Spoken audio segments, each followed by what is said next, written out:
What's up, folks? And good evening, Outlap F1 Nation. This is season 6. This is episode number 5. I'm still working on my new intro, by the way, if you haven't figured that out. Season 6, episode 5 of the Outlap F1 podcast. It's our 2024 Saudi Arabian Grand Prix race preview show. You've got Andy, and I'm along with my wonderful normal preview co-host and general co-host as well, Cody. It's been a hot minute since we've seen each other, a whole whopping 36 hours. But how's it been in that time? And getting excited for the weekend? Yeah, it's been good. I'm very, very excited for the weekend. I'm going to see the Eagles twice. So that's going to be awesome. Also, representing some Chicago sports today. If you guys can see my hat, if you're watching it on YouTube, big Cubs fan. Cubs are keeping Cody Bellinger, so I'm very excited for what they're going to do this year. Felt the need to represent. Well, it's the winter teams here have not been doing well, so it's good to have hope eternal. I know the Southside team is going to be bad. We know Sorry. that. So I'm not. I can't trash talk. I'm not going to trash talk. I'm just going to sit and cower in shame and wait for the owner to no longer be here.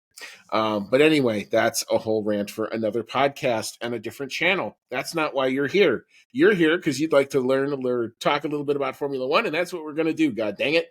So you can find our show, as always, welcome along, on Twitter or X or whatever that platform, whatever's left of it. We're there, and we're posting stuff. Instagram. We have activated Instagram. I can honestly say you can find some of our short form content on Instagram. We're going to be trying to do that throughout the course of the season, especially over the course of race reviews. Discord, we're still there. Reddit, occasionally on there, but not very much. YouTube, however, that we are still there, and we're very active there. At Outlap F1 Podcast is the handle for all of those places. You can see our link tree in our show notes. Just as a general reminder, we are still on that new Apple Podcast link. You can find it on our link tree if you're having trouble finding the show. Spotify definitely all works. Both of those platforms are the best two possible ways probably to get your podcast. But we're on other platforms. I think we're still on the Good Pods. I still think we post to there. We post to a bunch of other ones. So if you're having trouble finding us, just go to the best place would be go to our Twitter, see our link tree, and that'll take you to all the places where the show is. If you like what you're hearing and you like what you're seeing, if you could do us a solid and give us a like and a subscribe on YouTube or on your favorite podcasting app, a 5-star review, again, helps us come up a little bit better in search results. Because again, we've kind of started over, especially on the Apple Podcast side. So any sort of review you'd like to give, we'll definitely take the feedback and try to work it and try to make the show better for it. You can email the show, chatnow@outlapf1.com. That definitely is still working. The website, www.outlapf1.com, may be rising from the ashes like a phoenix within the next little bit. I've actually made some positive inroads on that. It's not up yet, but it may be coming imminently. So hope to have that in the next, more update on that in the next little bit. Just as a reminder, Outlap F1 Nation, you guys are awesome. You continue to step up. Thank you so much to our continued monetary supporters, Dean Warwick, Yuri Dolchester, Paul Weaver, Quentin Warden, Kevin Kelly, Regan Stanzik, Timothy Brown, and of course, Jonathan Scott. If you'd like to become a member of what we call that hashtag Outlap F1 Nation, you can see our anchor page. I will make sure it is in our show notes on all of the podcasting platforms. You can $1, $5, all goes into going into investing in new equipment, making the show better, trying to make our product that much better for you. Just as a general reminder, our code OUTLAP with the good folks at Manscaped is still up and active. That's OUTLAP. That'll get you 20% off and free shipping from their lovely array of product that you can browse, peruse, and purchase from the good folks at Manscaped. All right. So we will, with the particulars now out of the way, we will dive into the news. And for a short week, you didn't expect there to be a lot here. We were wrong. Boy, were we wrong. So the top story, believe it or not, is not the story that was topping the charts last week. That's the second story. We're going to get to that in a minute. But the bigger story, the one that could have massive repercussions throughout the FIA, and throughout the sport of Formula One. The FIA president, Mohammed Ben Sulayem, under fire, I think is putting it mildly. These are some huge accusations, and I don't like to hyperbolize. However, we'll kind of take you through what we know. So there has been a whistleblower at the FIA who has submitted and has caused this report to get, or his report or his accusation to be submitted to the FIA Ethics Committee, which could potentially mean the removal of Mohammed Ben Sulayem as FIA president. So here's what we know as of Wednesday night when we're recording. The two main accusations, the first one surrounds the 2023 Saudi Arabian Grand Prix. And just to kind of refresh your memories, this was the Grand Prix where Fernando Alonso got a 5-second penalty for not being properly lined up in his grid box. Goes around. He was actually in, I think, second. He actually led that race for a lap or two of it. Came in to try to serve his penalty on his first pit stop. The team looks like they stay away for 4 or 5 seconds. They then complete the pit stop.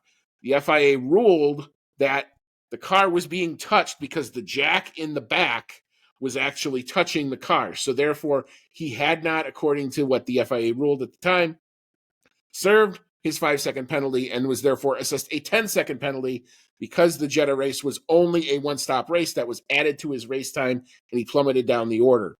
Fernando Alonso then appealed that decision, and that appeal was successful. So his podium place, his third place, was restored, and he was awarded all of those points. The accusation is that Mohammed Ben Sulayem, in this interim time between when the first ruling came down that gave him the 10-second penalty, was speaking to another FIA official, acting in an official capacity, and what he's accused of doing is telling that official that he thought that the penalty that was assessed was incorrect. Did that necessarily? Yeah, I mean, it's lobbying, definitely, if nothing else. Did it necessarily cause the appeal to then get overturned? We don't know. But if he's giving an opinion and he's got the gravitas in his position, it certainly doesn't look good. So that's issue one. Issue two is probably twice as bad. If you thought the first one was bad, this one's going to make your jaw drop. Because apparently, now we've known and we've talked about many times on this show how the relationship between the FIA and FOM and Formula One has been strained and was very much at an all-time low. The same whistleblower is also saying that when it came to the Las Vegas GP circuit, which didn't get homologated till right at the end, and we talked about it this last year, that was kind of a hair on fire, last minute, gobble it up, get the stamp on it and send it type of situation. Mohammed Ben Sulayem apparently had expressed to other officials, again, in an official capacity, that he did not want to see the Las Vegas circuit get homologated. And if that was the case, that race would have been forced to have been canceled. That means the F1 cars couldn't have run. Now, obviously, we are aware of what happened with Carlos Sainz and the sewer cover and all of the delay and all of the things that happened on the Friday practice of that weekend, or the Thursday night / Friday morning practice that happened, and all the issues therein. The race was able to go through as originally scheduled, and for the most part, I think the opinion on the circuit turned, I think, because they were able to run the race. If this is what the FIA president is doing, this is not what his role is supposed to be. His role is supposed to kind of oversee overall car safety, put some new initiatives in. This is not his role. I mean, that's the bottom line. But now it seems to flag that now there's this potential internal power struggle within the FIA because we don't know who the whistleblower is. We know he's having some very serious accusations. So now the case goes to the FIA Ethics Committee, who are going to investigate, as they do. This is the same procedure that was followed when the Toto/Susie Wolf accusation that came out of the article from the Business of F1 people came to the FIA. They investigated. They concluded there was nothing wrong there. So we're going to have an investigation, a report, and if necessary, if they find that sufficient evidence exists to escalate this, it could potentially begin removal proceedings from Mohammed bin Sulayem. So, Cody, a lot that I have just said. What's your take on all of this? And do you believe it, or do you think this is kind of a made up type deal? And like investigations is just the name of the game in the Formula One world right now. It's nutty. And I think that this definitely could go somewhere because, like you said, this isn't really Mohammed bin Sulayem's role in the FIA. He is the FIA president, but he's, he's a representative, I would say, first and foremost, and he's, making sure that everything in the FIA, all the different parts are supposed to be working smoothly and doing what they're supposed to be doing. But he's oversight. He's the boss. There's particular people within the organization whose job it is to do things like assign penalties and do the appeals and decide if a track and circuit should be certified for a race. And he's in a position where he has sway because he is at the top, but he really shouldn't be sticking his nose so directly in these issues is I guess how I feel about it. Like if the FIA decided that Fernando Alonso deserved the 10-second penalty because there was the jack touching the car, then he's supposed to, in my opinion, support that, outwardly. If he personally thinks that the penalty is wrong, that's fine. But don't talk about that in an official capacity. You want to lend credit to the FIA. You want to say, yes, they did the right thing. And if they change their mind after the appeal process, then that's fine too. But you don't want to be telling other people in an official capacity your personal opinions because it can have sway because you're the boss. And same thing with the Las Vegas circuit. People are there to make sure that the circuit is certified and ready to go the way it is. And you don't want to be saying in any official capacity that you thought what the FIA did in certifying the circuit was wrong, because that takes away from that, that discredits the FIA. And so you don't want to be doing that. And I think if he's doing it in the sense of trying to use that sway, trying to use his authority as FIA president to change the FIA's decision to be more what he personally wants, then that's where you're actually going to get into trouble. Yeah, I mean, it's one of those cases of, it's a thin line that most of what the FIA does has to fall within generally. They're there to enforce the rules that they're given. They're not supposed to be making policy or creating policy necessarily. That's the way that the F1 structure works, is that the teams come up with the structure. The FOM agrees to that structure. They submit a set of rules or a set of regulations to the FIA. The FIA is then bound to try to enforce those.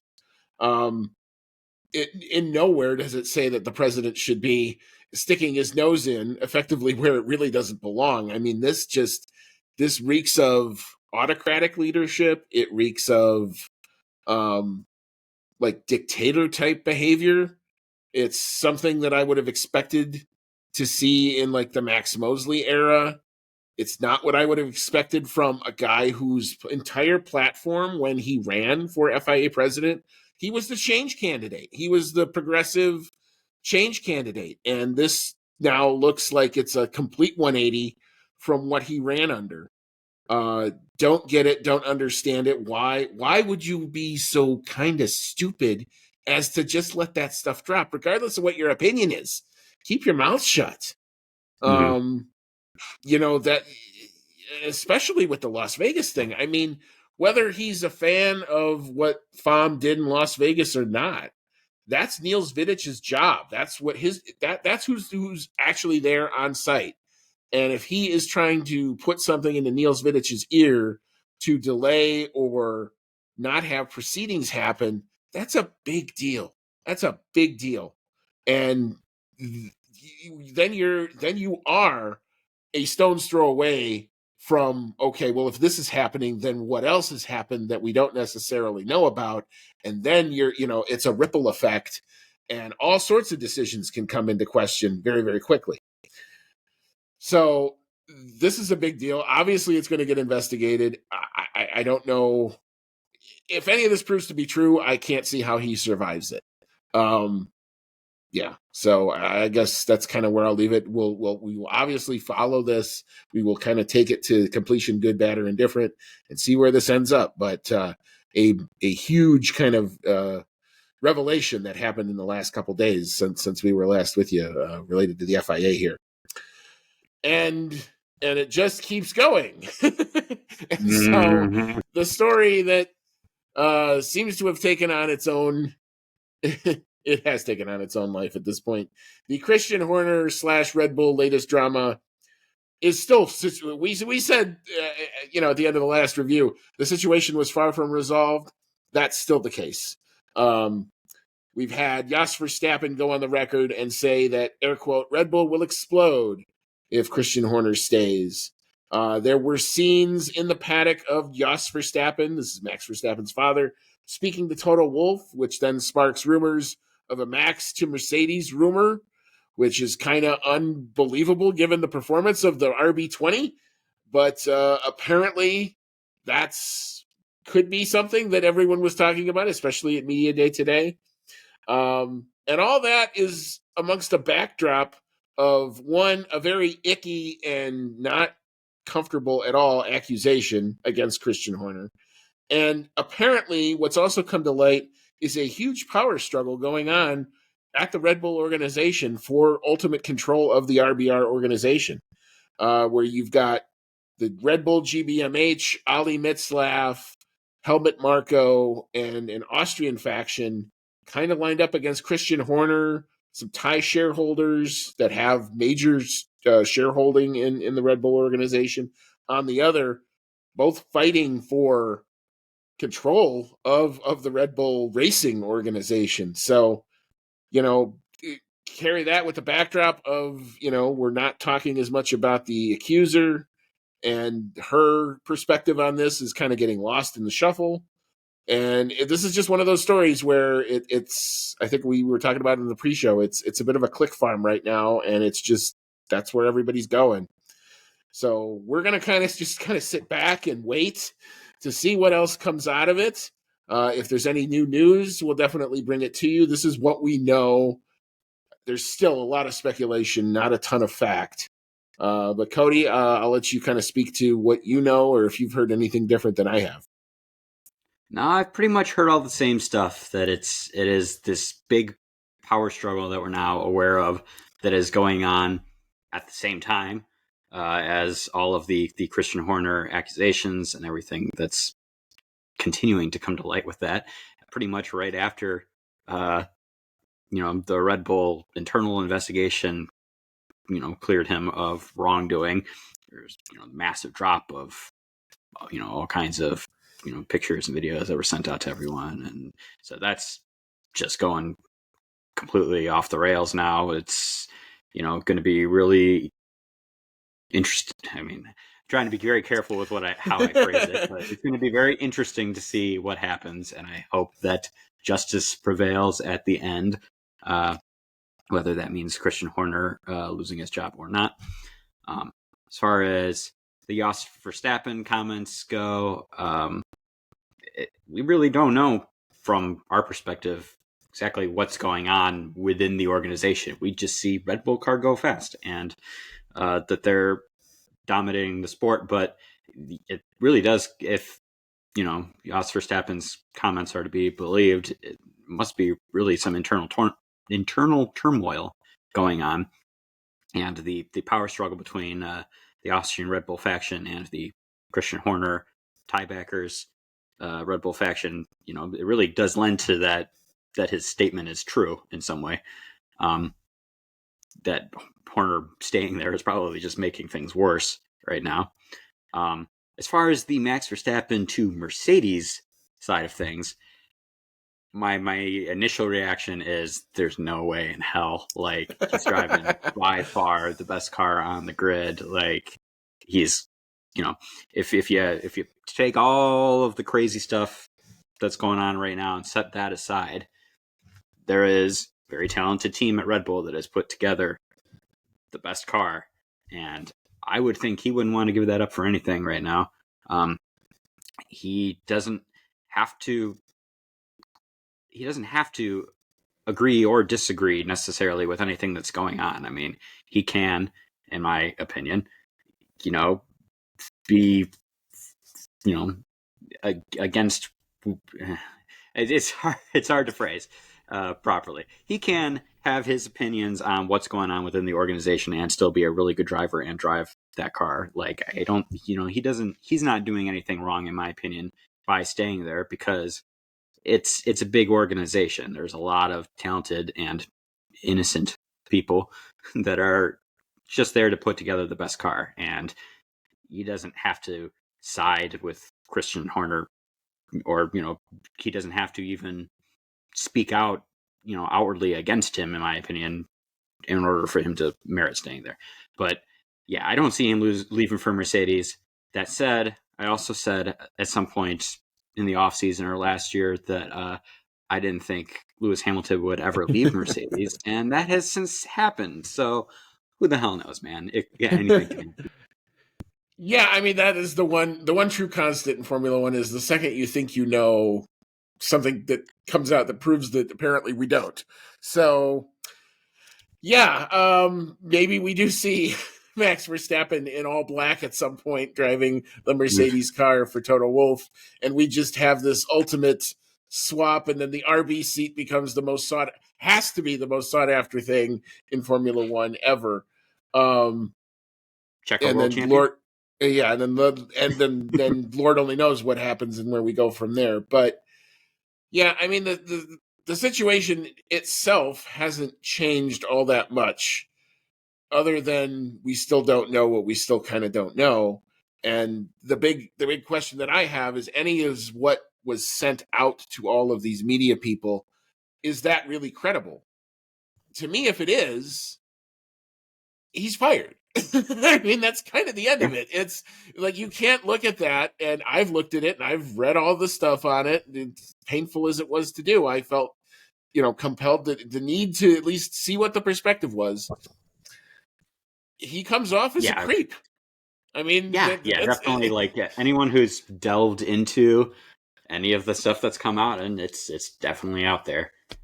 If you've delved into that and that stuff turns out to be accurate and true and what actually happened, that's pretty damning. I mean, there's not really any way around that. Yeah, I mean, at worst, it's criminal. At best, it's fireable. So that's kind of where I'm at on it. But again, we don't know what we don't know. We don't know if that's credible. We don't know if that actually is from the real accuser of all this. In today's world, I hate to say it, it's really easy to fake shit too. Like, right. Right. And I'm not suggesting that any of that has been faked or any of it. I'm not either. I'm not either. I'm not saying it is. I'm just saying we don't know. Right. And there's so much that's out there in the ether that is very much single sourced. And so, we probably haven't clicked as much about it, other than we know that there's still stuff going on around it.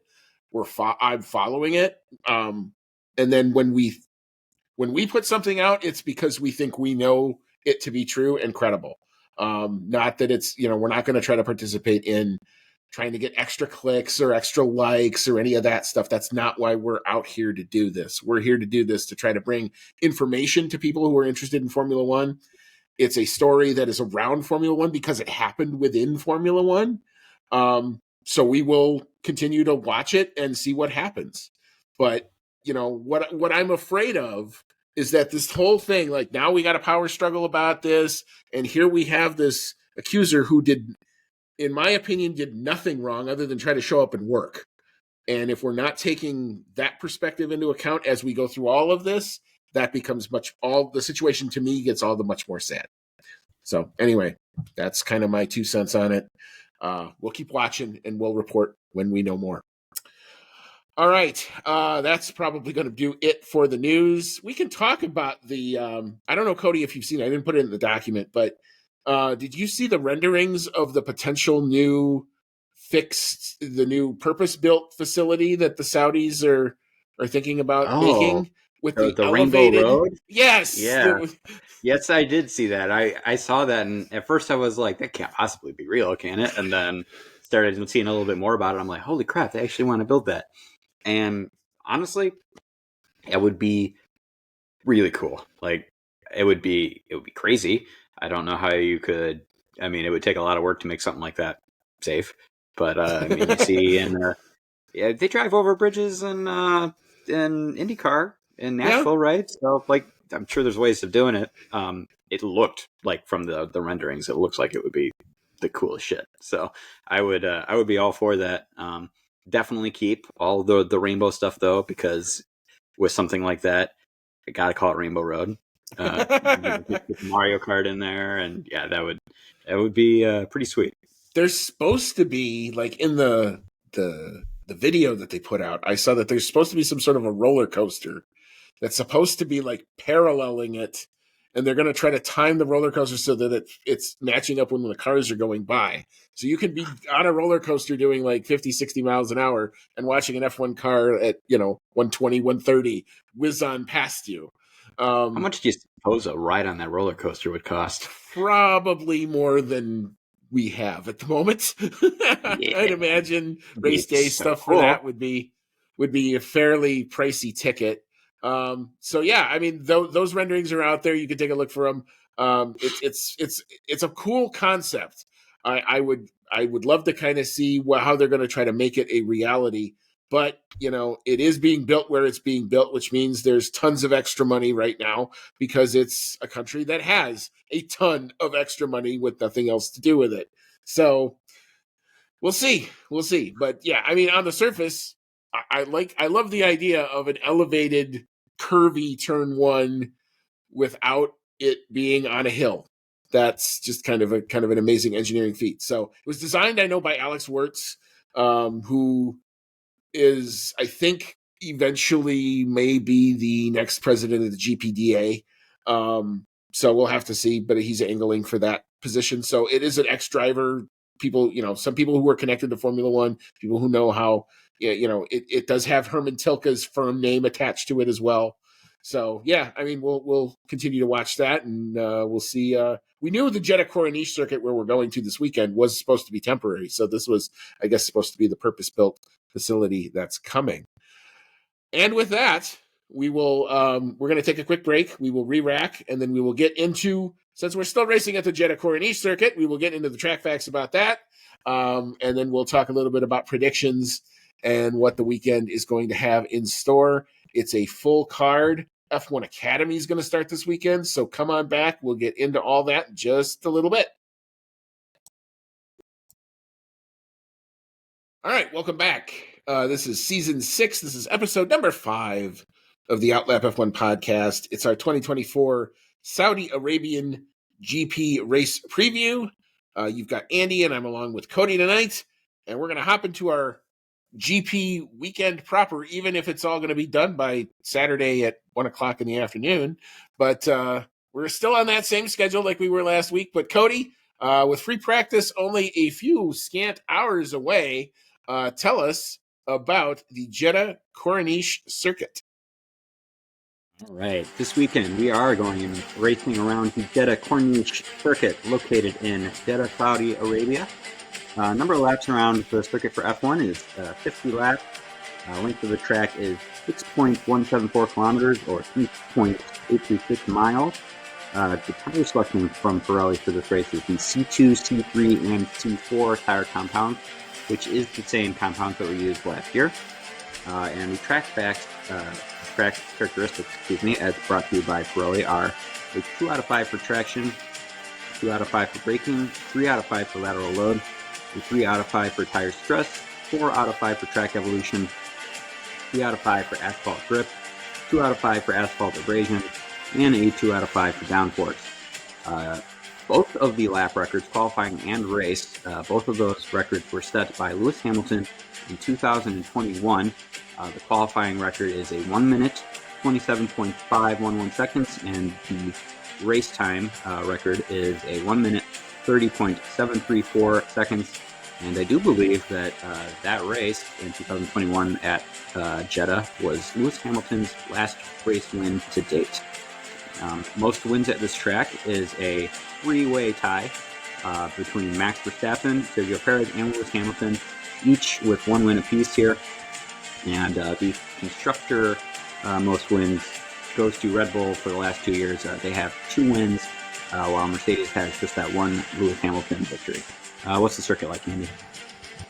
So it is going to be fast, very fast. Average speeds around this circuit are set to be 252 kilometers an hour, which is quicker than those at Silverstone, and second on the 2024 calendar, only to Monza, which is known as the Temple of Speed. It will, quite simply, be the fastest street circuit ever seen in Formula One. It's still that. The track will feature the most corners on the 24 calendar with 27, turn 27, with many of them quick, sinuous bends as the drivers wend their way along the Jeddah waterfront. As for the weather, looks like it's going to be no rain tires in the forecast. Clouds early will give way for qualifying. Clouds early will give way to generally clear conditions overnight. High of 85 during the height of the day, dropping down to 72. Winds out of the north at 10 to 15, so potentially some wind issues. A 4% chance of rain. For the race on Saturday, and again, we're on that Saturday schedule, a mostly clear sky, low of 69 degrees after a high of 87. Winds again out of the north at 10 to 15 miles per hour, a scant 2% chance of rain. All right. All right. So we will now that we've got the weekend all set up, we will now get into, I can find it. Hey, look at that. It is time for the Choose Your Champion predictions game. I need to already do some rallying after 1 week. Only 1 week behind. I know. So, all right. Here we go. So, 2023, the victor, and I keep forgetting how, Perez did win a few races, especially early.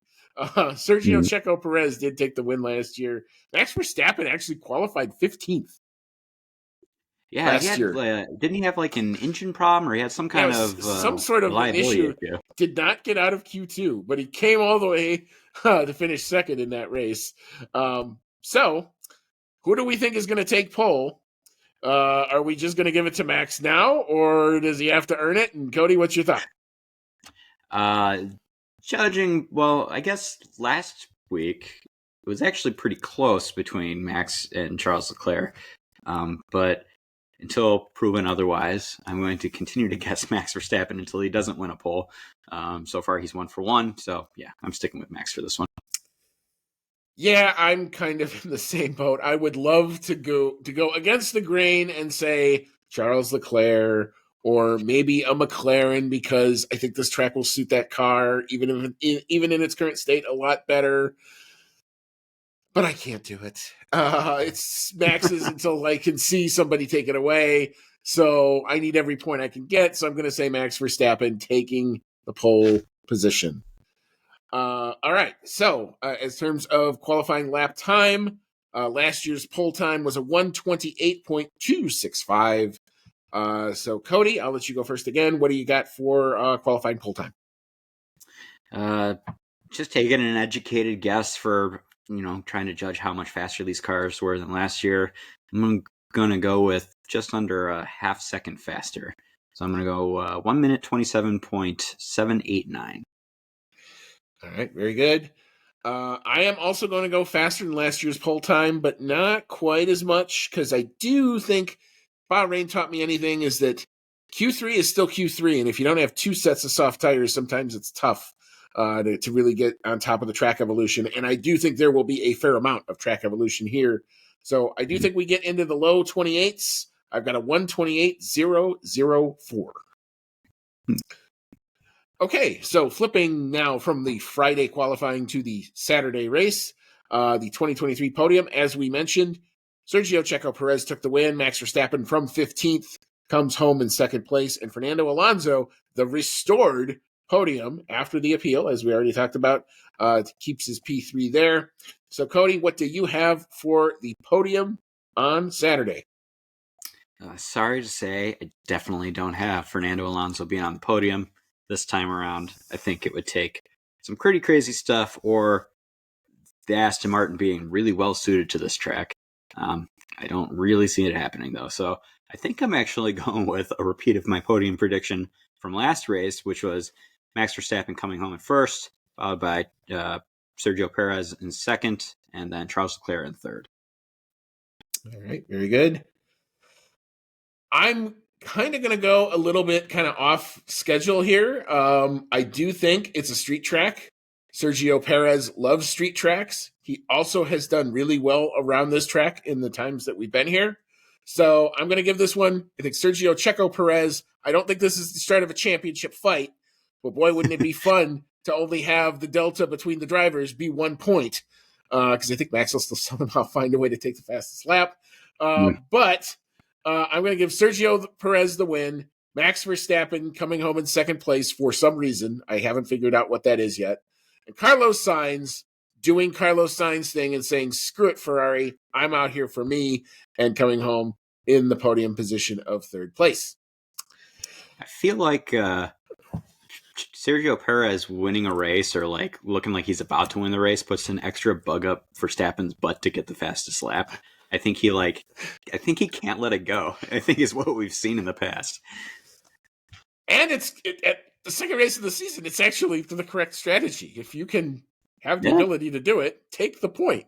All right, so we will now move into our fastest lap and the driver. Max Verstappen took that award last year with a 131.906.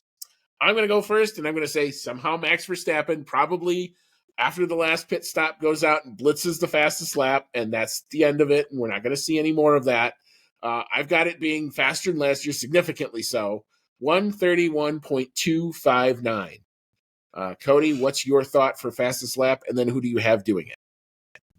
I do have Max Verstappen going out and getting the fastest lap, and doing a little bit of flip-flop from qualifying here. I'm going faster than last year, but not quite as fast as you went. So I'm going with a 1 minute 31.451 seconds. And then who's your driver? Just so I can make sure it's... sorry, about Max Verstappen. All right, lock that in. Very good. Okay, so for bonus picks, I think we did the same bonus picks as last year, but we're going P5, P12, and P19. So good smattering of talent across the grid. I will go first on this one. For P5, I want to put McLaren up there so bad. I think they might be able to scratch out a podium if everything goes their way. I don't know that yet. So I'm going to have Lando Norris in P5. I do think they will be solid again while they're waiting kind of for that next big upgrade. I've got Alex Albon coming home in P12 because I do think this will suit the Williams car. It's a little bit quicker track, but I don't know that they're going to necessarily be in the points, especially given how dominant the top 5 teams were in the last race. And unfortunately, they've got people kind of hemorrhaging out of that team left and right. Our report about the 2 Alpine personnel who resigned, was made official over the course of the week. So I've got Esteban Ocon, P19. Doesn't feel good to put him there, but I think that's where they may end up. Yeah, I've got... so I think that Lewis Hamilton is performed very well at this track. Obviously, he's got all the lap records here from the last generation of cars. I think he's going to bounce back and he's going to perform better this week. So I've got Lewis Hamilton coming in 5th, probably behind both Red Bulls and both Ferraris, coming home in 5th. I've got Valtteri Bottas also making a comeback. Hopefully he doesn't have any pit stop issues this time around. And I've got him coming home in 12th.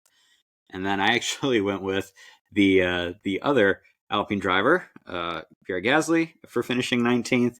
And I haven't decided whether that's because I think Ocon's going to be in 20th or whether I think Gasly's going to be behind him, but there's going to be a retirement. But either way, going with Gasly in 19th.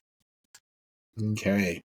And so for our bonus pick, which we've had prediction game come down to the bonus pick many times before, we're asking, will any of the bottom 5 teams score a point? So half the grid. All we have to do is get 1 point if you answer yes. I'm going to say, I don't think so. I those 5 teams look so far clear of everybody from the last race. Yes, it's a different circuit, but I will say no. Cody, what you got? I'm going to go with yes, because it only takes one car from those top 10 falling out of the race for the bottom 5 to get a point. And we have seen ridiculous reliability up to this point. I think there's a statistic going around that I think because Abu Dhabi finished with all 20 drivers at the end of last year, and we finished the Bahrain Grand Prix with all 20 drivers, that that's the first time that's happened.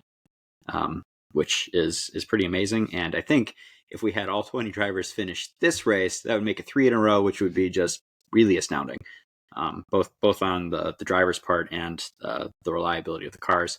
But I don't think it's going to happen. I think we're going to get at least one retirement, maybe an incident on lap 1. They'll take at least one front runner out. Yeah, I mean, I think you make a good argument. I'm going no because I have to kind of go counter you to try to get back into this thing a little bit. You do look at the Jeddah circuit. There are plenty of opportunities for cars to clash. There's definitely pinch points on this track. So I do definitely think that that is a distinct possibility. But again, I'm trying to march to a different drummer on this. So I'm going for a home run. I'm inspired by your cap. I'm going for a home run. We'll see what actually comes through. So before we head on out and get ready to enjoy this weekend, we did want to let you know when and where you can watch your F1 because it's going to be kind of all over the ESPN family of networks this weekend. So practice 1, like I said, will start in just a few hours from now, 8:25 a.m. Eastern. That will be on ESPNU. Practice 2 kicks off 11:55 a.m. Eastern, ESPN2 for that one. Free practice 3 on Friday, 8:25 a.m. Eastern. That will be ESPN2. The qualifying, a little bit easier if you're working on Friday, 11:55 a.m. Eastern. Maybe you can take a lunch hour and go enjoy some qualifying. That's ESPN2. And for Saturday, March 9th, that's when you're going to find your race. The pre-race festivities kick off 10:30 a.m. Eastern, ESPN2, and the race will then follow that. ESPN2 and ESPN Plus, if you happen to have that subscription, can also get you that. Also wanted to let everybody know there will be the F1 Kids alternate broadcast available, 11:55 a.m. Eastern. That starts on ESPN News, and there will be some re-airs 10 p.m. Eastern, ESPN News, and then again on Sunday, 9 a.m. Eastern, ESPN News, if you're so inclined. F1 Academy schedule is as follows. This is actually going to be on available on streaming services. Practice for Thursday, 2:55 a.m., so really, really early if you want to get up. That's ESPN Plus. Qualifying 8 a.m. Tomorrow morning. Eastern, so maybe as I'm getting up, I may be able to watch some of it. ESPN Plus. Race 1 will kick off Friday, 5:15 a.m. Eastern, ESPN Plus, and Race 2 kicks off Saturday, 4:10 a.m. Eastern, again, ESPN Plus. F1 TV, I think will also, I want to say we'll have both of those as well. So you don't necessarily have to be a subscriber to ESPN Plus in order to watch F1 Academy. All right. So we hope we've got everybody ready to go and ready to rock for this weekend's on-track action. We will be back. We're not exactly sure when we're going to do the review. It may be Saturday. It may be Sunday. We're not necessarily sure. We're going to dial that down between now and the end of the weekend.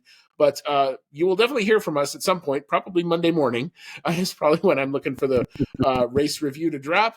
We'll try to put it out on all the platforms as we are apt to do. So look for us there. And as always, folks, we'll catch you after the race on Saturday. And as always, may all your laps be fast.